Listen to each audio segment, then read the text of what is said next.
Bonjour, je m'appelle Victoria et je suis une assistante de la bibliothèque avec Edmonton Public Library ou EPL. Aujourd'hui, je vais vous expliquer comment recevoir une carte de bibliothèque gratuite avec l'EPL. Vous pouvez visiter n'importe quelle des 21 succursales pour obtenir une carte de bibliothèque gratuite. Une carte de bibliothèque d'Edmonton est gratuite pour tous les résidents d'Edmonton et résidents de la nation Cree-Enok. Vous pouvez voir tous les avantages d'une carte EPL. On a des livres, des films, de la musique, des ressources éducatives et même un makerspace.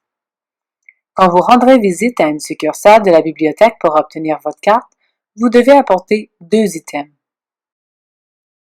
Premièrement, vous avez besoin d'une preuve d'identité. Ceci est un document qui confirme qui tu es. Une licence de conduite, une carte d'identité Alberta, un passeport ou un autre document officiel avec votre nom est tout ce dont nous avons besoin. Vous avez aussi besoin de preuve de votre adresse actuelle d'Edmonton ou de Cree-Enok. Votre licence de conduite peut avoir cette information, mais vous pouvez aussi apporter n'importe quelle pièce de courriel avec votre nom et adresse, ou un document avec votre nom et adresse, comme un contrat de location ou bail. Si vous étiez très nouveau à Edmonton, c'est possible que vos documents n'aient pas votre adresse actuelle d'Edmonton ou d'Enok. Dans ce cas, le personnel de la bibliothèque peut vous envoyer une carte postale à votre adresse. Quand vous recevez la carte dans votre courriel, vous pouvez utiliser cette carte comme votre preuve d'adresse. Est-ce que vous avez un enfant qui a besoin d'une carte? Pas de problème.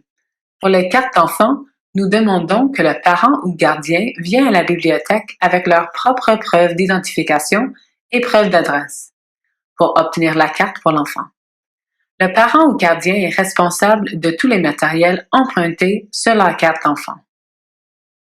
Détails concernant comment emprunter des matériels et les services de la bibliothèque se trouvent dans le guide d'empreinte en bas de la page sur epl.ca. Vous pouvez emprunter jusqu'à 40 items de la bibliothèque à la fois. La majorité des items peuvent être empruntés pour 3 semaines. Si 3 semaines ne suffisent pas, vous pouvez garder les items pour plus long en les renouvelant. Quand vous étiez terminé avec les items, vous pouvez les ramener à n'importe quelle succursale EPL. Avec votre carte EPL, vous trouveriez toutes sortes de grands objets physiques à emprunter. Vous pouvez aussi utiliser votre code à bord de bibliothèque et votre mot de passe pour emprunter du contenu numérique. Si vous perdez votre carte de bibliothèque, informez l'EPL tout de suite. Vous pouvez nous contacter par téléphone, messagerie instantanée ou un courriel. Nous ne voulons pas que quelqu'un d'autre trouve votre carte et l'utilise sans votre permission. Une fois que vous avez votre carte, nous recommandons que vous enregistrez votre carte à epl.ca. Dans la section My Account de epl.ca, vous pouvez voir les détails de ce que vous avez emprunté et ce que vous avez en attente. Laissez-moi vous montrer. Va à epl.ca. Dans le coin supérieur droit de la page, vous allez voir un bouton bleu qui dit Login MyEPL. Cliquez sur la flèche blanche pour se connecter ou enregistrer votre carte. La première fois que vous enregistrez, vous allez configurer votre profil. Vous allez ajouter votre courriel et vous allez être capable d'inclure un nom d'utilisateur. Vous pouvez toujours utiliser votre code à bord pour connecter, mais on suggère de créer un nom d'utilisateur aussi. Termes et conditions. Vous devez accepter les termes et conditions de l'utilisation de notre catalogue BiblioCommons. Ici, vous apprenez que l'EPL et la compagnie BiblioCommons a fourni le service de gérer votre compte. Quand vous acceptez les termes, vous étiez prête à explorer la région My Account du site web. Une fois connecté, vous allez voir que la boîte bleue dans le coin supérieur droit montre votre nom. Si vous cliquez sur la petite flèche blanche à la droite de votre nom, vous allez voir un menu avec plusieurs options. De là, vous pouvez voir ce que vous avez déjà emprunté sous Checked Out Vous pouvez voir ce que vous avez en attente sous On Hold. Ce sont les items qui vous attendent à la bibliothèque. Et vous pouvez voir si vous avez des frais à payer. L'EPL n'a pas de frais de retard, mais si un item se perdrait pendant que vous l'empruntez, on va demander que vous payiez pour remplacer l'item.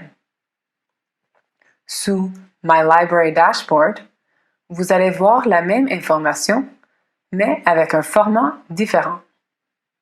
Sous My Profile, vous pouvez ajouter de l'information à propos de vous et vos intérêts de lecture.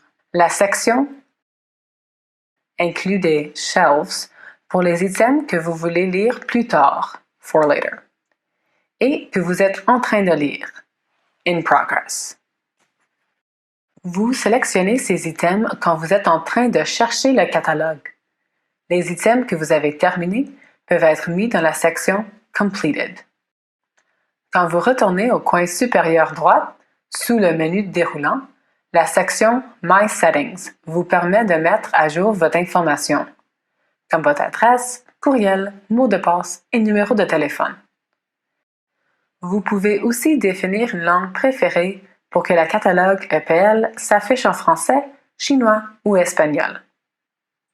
Sous Hold Pickup Location, vous sélectionnez quelle succursale EPL vous préférez récupérer vos items en attente. Sous Borrowing History, vous pouvez voir ce que vous avez déjà emprunté, au cas où vous voulez l'emprunter encore. L'EPL a aussi une app pour votre téléphone que vous pouvez utiliser pour voir votre information de compte bibliothèque. Lien pour télécharger l'app peut être trouvé à epl.ca. Merci d'avoir regardé cette vidéo aujourd'hui. On a hâte de vous voir dans la bibliothèque.